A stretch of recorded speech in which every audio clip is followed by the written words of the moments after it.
Jamais un chef d'État sud-coréen en exercice n'avait été arrêté. C'est une première dans l'histoire du pays que Yoon Suk-yeol aurait souhaité éviter. Après plus d'un mois de tumulte politique, le président suspendu a décidé de remettre son sort à la justice nationale.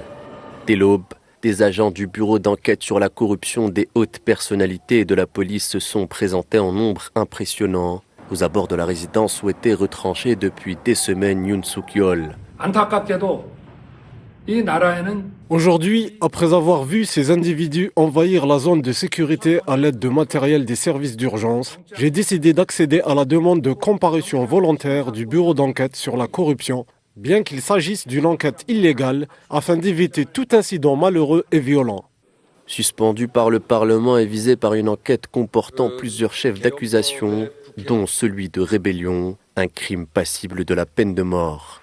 Yoon Suk-yeol avait jusque-là refusé de répondre aux convocations, poussant les procureurs à recourir à des mandats d'arrêt afin de le forcer à se rendre. La reddition du président pourrait annoncer la fin d'un chaos. Le président du Parlement a lui appelé à œuvrer à la stabilisation des affaires de l'État. Malgré l'absence de Yoon Suk-yeol, le procès de ce dernier se tiendra même sans lui. La deuxième audience est prévue jeudi. Yoon Suk-yeol s'inscrit dans une longue et triste tradition sud-coréenne. La majorité des présidents du pays ne sont pas arrivés au terme de leur mandat. Condamnation à mort, suicide, destitution, tant de scénarios qui ont scellé le sort des prédécesseurs de Yoon Suk-yeol.